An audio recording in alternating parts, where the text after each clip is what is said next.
Hello' শিক্ষাৰ্থীসকল, আজি তোমালোকলৈ লৈ আনিছো দশম শ্ৰেণীৰ অসমীয়া পাঠ্যপুথিৰ অন্তৰ্গত নৱম অধ্যায়ৰ ডক্টৰ প্ৰণয় দত্তই ৰচনা কৰা ইণ্টাৰনেটৰ তিতামিঠা নামৰ পাঠটিৰ সমূহ প্ৰশ্ন উত্তৰ লগতে সম্ভাৱ্য অতিৰিক্ত প্ৰশ্ন উত্তৰসমূহ। যিসকলে ইণ্টাৰনেটৰ তিতামিঠা পাঠটোৰ প্ৰশ্ন উত্তৰ কৰিবলৈ কিছুমান প্ৰশ্নৰ উত্তৰ বিচাৰি পোৱা নাই বা সমূহ প্ৰশ্ন উত্তৰ এতিয়াও কৰিব পৰা নাই, তোমালোকে এই ভিডিঅ'টো চাই সমূহ প্ৰশ্ন উত্তৰ কৰি ল'ব পাৰিবা।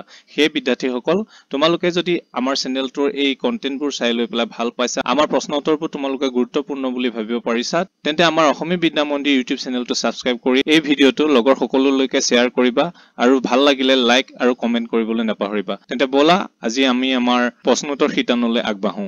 পাঠভিত্তিক প্ৰশ্ন উত্তৰ, ভাৱ বিষয়ক, চমুকৈ উত্তৰ লিখা। ক, দেউতাকে কুঁৱলীক কিয় কম্পিউটাৰ উপহাৰ দিছিল? উত্তৰ, নৱম শ্ৰেণীৰ পৰা দশম শ্ৰেণীলৈ প্ৰথম হৈ উত্তীৰ্ণ হোৱাৰ বাবে দেউতাকে কুঁৱলীক কম্পিউটাৰ উপহাৰ দিছিল। খ, ইণ্টাৰনেট কি?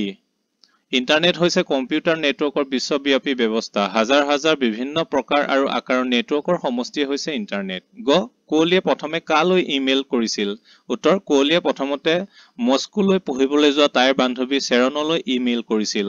ঘ, পূজাৰ বন্ধত কুঁৱলীহঁতে কলৈ যোৱাৰ সিদ্ধান্ত লৈছিল? উত্তৰ, পূজাৰ বন্ধত কুঁৱলীহঁতে দক্ষিণ ভাৰতৰ ফালে ফুৰিবলৈ যোৱাৰ সিদ্ধান্ত লৈছিল। ঙ, ভাইৰাছ কি? ভাইৰাছ হৈছে ধ্বংসাত্মক অভিপ্ৰায়েৰে প্ৰস্তুত কৰা এক ধৰণৰ কম্পিউটাৰ প্ৰগ্ৰাম। 2. www বা ৱেব কি?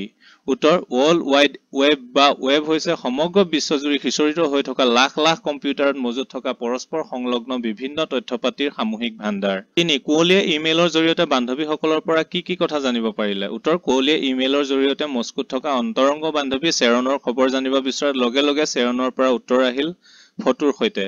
বন্ধত মাক দেউতাকৰ সৈতে শ্বেৰন গৈছিল ছেইণ্ট পিটাৰ্ছবাৰ্গলৈ। তাৰে ভ্ৰমণ অভিজ্ঞতাৰ সুন্দৰ বৰ্ণনা আৰু ফটোসমূহে কুঁৱলীক বাৰুকৈয়ে আনন্দ দিলে। 4. ইণ্টাৰনেটৰ সহায়ত কুঁৱলীয়ে কি কি নতুন অভিজ্ঞতা আহৰণ কৰিলে? উত্তৰ, ইণ্টাৰনেটৰ সহায়ত কুঁৱলীয়ে ন অভিজ্ঞতা অৰ্জন কৰিলে। ইমেইলৰ দ্বাৰা প্ৰথমে বান্ধৱীৰ সঁহাৰি পোৱাৰ লগে লগে কুঁৱলীৰ মন আৰু নতুন অভিজ্ঞতাৰ বাবে উদগ্ৰীৱ হৈ পৰিল। এইবাৰ তাই ভিডিঅ' কলিঙৰ সোৱাদ ললে। বিজ্ঞান সম্পৰ্কীয় ন পৰীক্ষা নিৰীক্ষাৰ বিষয়ে ইণ্টাৰনেটত উপলব্ধ বিভিন্ন ৱেবছাইটৰ পৰা শিকিলে। ভাল বাৰ্তা থকা পুৰণি চিনেমা, বিখ্যাত গায়কৰ চিৰযুগমীয়া গানবোৰৰ লগতে বিভিন্ন খেল উপভোগ কৰিলে তাই আজৰি পৰত। 5. ভাইৰাছে কম্পিউটাৰ এটাৰ কেনেদৰে বিজুতি ঘটাব পাৰে? উত্তৰ, ভাইৰাছ হৈছে এক কম্পিউটাৰ প্ৰগ্ৰাম যাক সৃষ্টি কৰা হয় ধ্বংসৰ উদ্দেশ্যৰে। কম্পিউটাৰৰ ক্ষেত্ৰতহে ই প্ৰযোজ্য। কোনো কম্পিউটাৰত থকা সুস্থ প্ৰগ্ৰাম বা ফাইলৰ লগত ভাইৰাছ সংযুক্ত কৰি সেই সুস্থ প্ৰগ্ৰামবোৰত বিজুতি ঘটাব পাৰি। এনে কাম মূল ব্যৱহাৰকাৰীৰ অজ্ঞাতে কৰা হয়। ভাইৰাছৰ সম্পূৰ্ণ অৰ্থ হৈছে vital information resources under siege. 6 number, ইণ্টাৰনেটৰো মিঠা সুবিধাৰ লগতে তিতা অসুবিধাও আছে। কথাষাৰৰ বক্তা কোন? ইণ্টাৰনেটৰ সুবিধা আৰু অসুবিধাৰ বিষয়ে পাঠটোৰ আধাৰত বুজাই লিখা। উত্তৰ, প্ৰশ্নোদ্ভূত কথাষাৰৰ বক্তা হ'ল শ্বাবানা বাইদেউ। ইণ্টাৰনেটৰ সুবিধা অসুবিধা বা সুফল কুফলৰ বিষয়ে ক'বলৈ গৈ প্ৰশ্নোদ্ভূত কথাষাৰৰ অৱতাৰণা কৰা হৈছিল। ইণ্টাৰনেটৰ বহু সুবিধা আছে। ইয়াৰ ফলত ছচিয়েল মিডিয়াৰ ব্যৱহাৰৰ দ্বাৰা ডাঁৰৰ বাতৰি ডাঁৰে লাভ কৰিব পাৰি। বিভিন্ন শৈক্ষিক কাৰ্যক্ৰম, নীতি শিক্ষা পাব পৰা চিনেমা, চিৰযুগমীয়া গান, খেল, পৃথিৱীৰ বিভিন্ন প্ৰান্তত থকা মানুহৰ সৈতে যোগাযোগ, বিশ্বৰ বিভিন্ন ঠাই সম্পৰ্কে বিভিন্ন গুৰুত্বপূৰ্ণ তথ্য ইত্যাদি পলকতে ইণ্টাৰনেটৰ যোগেদি পাব পাৰি। কিন্তু সুবিধাৰ দৰে বহু অসুবিধাও আছে। ছচিয়েল মিডিয়াৰ অত্যাধিক প্ৰয়োগত ব্যস্ত থাকি আজিৰ প্ৰজন্ম কিতাপ পঢ়া আৰু খেলা ধূলাৰ পৰা বহু পৰিমাণে আঁতৰি আহিছে। তদুপৰি এনে মাধ্যমত পলকতে বহু মিছা খবৰ বিয়পি সাম্প্ৰদায়িক সংঘৰ্ষ পৰ্যন্ত সৃষ্টি হৈছে। বহুতে ইণ্টাৰনেট সমৃদ্ধ মোবাইলত ইমানেই ব্যস্ত থাকে যে বাটে পথে দুৰ্ঘটনাৰো সন্মুখীন হোৱা দেখা যায়। মুঠতে সূৰ্যৰ ৰশ্মিত যিদৰে প্ৰাণ ৰাখিব পৰা অতি বেঙুনীয়া ৰশ্মি আছে, আকৌ সূৰ্যৰ পোহৰ প্ৰাণীৰ প্ৰাণো। একেদৰে ইণ্টাৰনেটৰো সুফল কুফল দুয়োটাই আছে। ব্যৱহাৰকাৰীৰ ওপৰত নিৰ্ভৰ কৰে ইয়াৰ প্ৰভাৱ।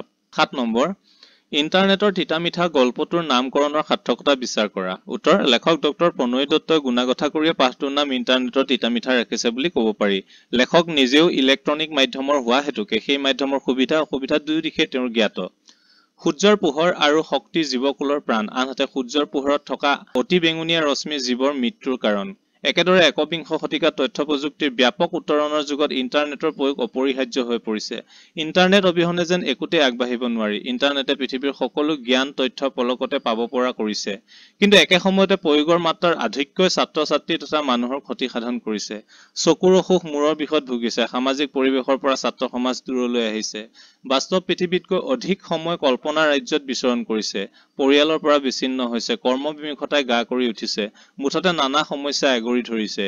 ইণ্টাৰনেটৰ সীমাহীন সুবিধাৰ লগতে ব্যৱহাৰকাৰীক ক্ষতি কৰা দিশসমূহো লেখকে সমান্তৰালভাৱে বিশ্লেষণ কৰিছে। সেয়ে নিশ্চিতভাৱে ক'ব পাৰি যে পাঠটোৰ নামকৰণত লেখক সাৰ্থক হৈছে। 8 নম্বৰ, ইণ্টাৰনেটৰ অত্যাধিক ব্যৱহাৰে ছাত্ৰ-ছাত্ৰীৰ জীৱনত কেনে প্ৰভাৱ পেলাব পাৰে পাঠটোৰ আধাৰত বুজাই লিখা। উত্তৰ, ইণ্টাৰনেটৰ অত্যাধিক প্ৰয়োগে ছাত্ৰ-ছাত্ৰীৰ জীৱনত ব্যাপক অসুবিধাৰ সৃষ্টি কৰিব পাৰে, সমস্ত জীৱন প্ৰবাহেই সলাই দিব পাৰে।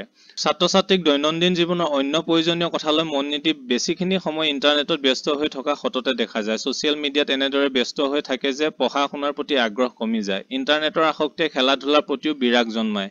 কোনো ধৰণৰ অনুষ্ঠান উৎসৱত ভাগ ল'বলৈ উৎসাহ নেদেখুৱায়। চকু আৰু মগজুৰ যথেষ্ট ক্ষতি হয়। আলোচনী, বাতৰি কাকতৰ লগতে সম্বন্ধ ছেদ হয়। বাটে পথে সমনীয়া বা জ্যেষ্ঠ পথচাৰীৰ প্ৰতি গুৰুত্ব দেখুৱাটো দূৰৰ কথা, ইণ্টাৰনেট সংলগ্ন মোবাইল চাই যাওঁতে পথ দুৰ্ঘটনাতো পৰে। বহু সময়ত ইণ্টাৰনেটত প্ৰচাৰিত ভুল বাতৰিৰ প্ৰভাৱত সমাজত নানা সংঘৰ্ষ হোৱাও দেখা যায়। মুঠতে ইণ্টাৰনেট আসক্তিৰ ফলত দৈনন্দিন জীৱনৰ প্ৰয়োজনীয় সকলো কথাতে অমনোযোগিতা লক্ষ্য কৰিব পাৰি। ভাষা বিষয়ক অৰ্থ লিখা। অভিধান চাই।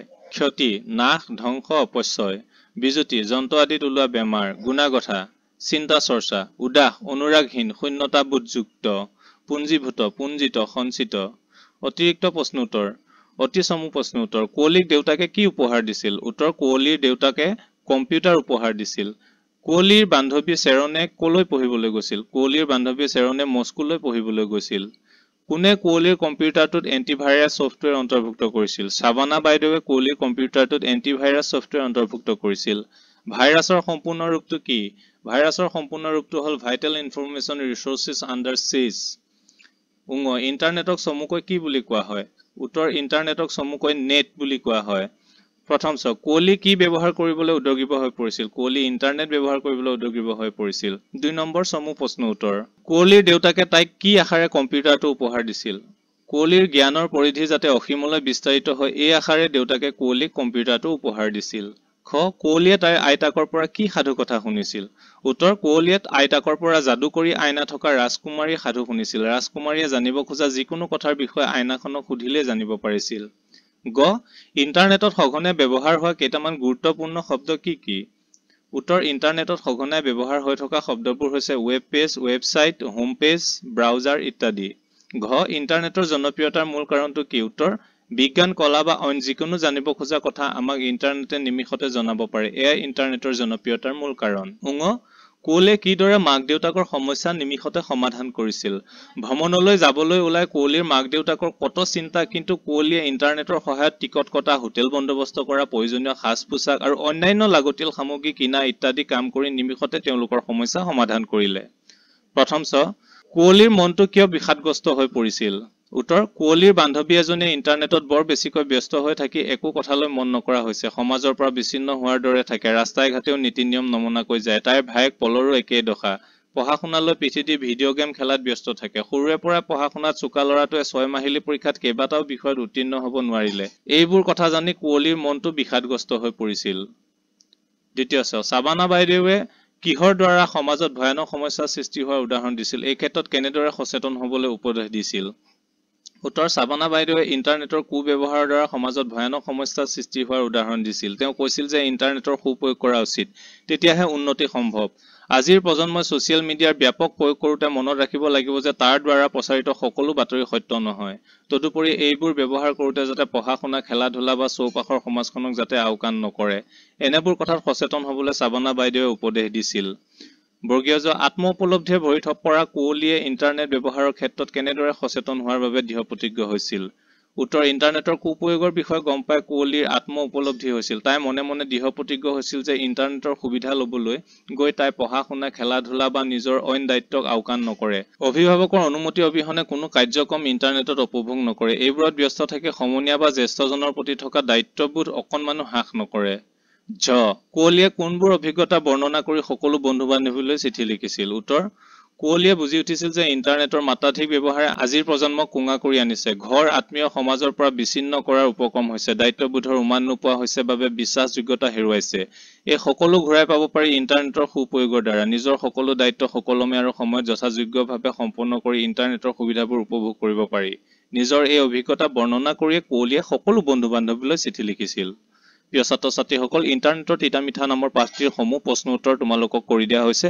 তোমালোকে প্ৰয়োজন অনুসৰি প্ৰশ্ন উত্তৰখিনি বহীত টুকি ল'বা আৰু সেইবোৰ মনত ৰাখি পেলাই পৰীক্ষাত ভাল নম্বৰ পোৱাৰ চেষ্টা কৰিবা। আজিলৈ এৰিছো, ধন্যবাদ। পুনৰ এটি ভিডিঅ' তোমালোকলৈ লৈ ইতিমধ্যে আমি আহি আছো।